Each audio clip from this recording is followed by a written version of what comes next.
جنرال رازق قدرتمند قومندان په جنوب کې ووژل شو. هغه د طالبانو ضد او د مقاومت څیره د هغوی په مقابل کې د هیواد په جنوب کې درلوده. تر اوسه پر 10 زیاتې مرګونې حملې د طالبانو لخوا د هغه د وژل کېدو لپاره ترسره شوې وې، مګر هغه له دغو ټولو څخه ځان ژغورلی و.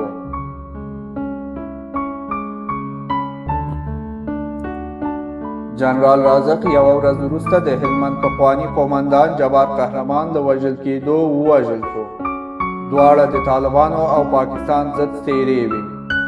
جنرال رازق په 2011 کال کې د کندهار د امنیه قومندان شو او د هغه وخته تر اوسه یې وکولی شول چې طالبان ضعیف او د کندهار په هره څنډه کې له منځه یوسي. هغه منطقه‌یي، ملي او سیمه ییز محبوبیت درلود او یو منل شوې څیره په جنوب کې وه.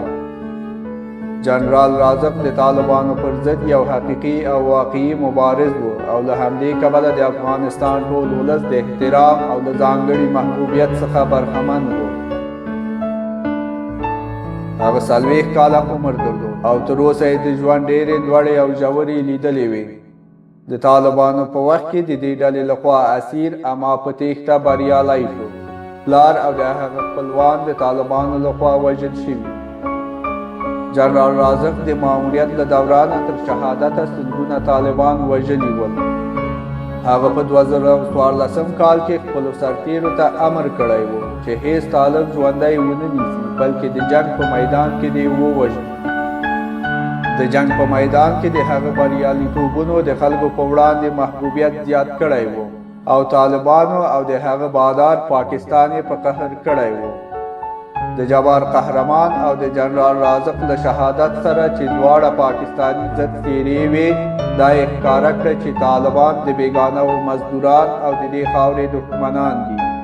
د طالبانو فکر په افغانستان کې ځای نه لري. هغوی بغیر له وحشت او ویرې څخه نور کار نه لري او خلک پر طالبانو لعنت وایي.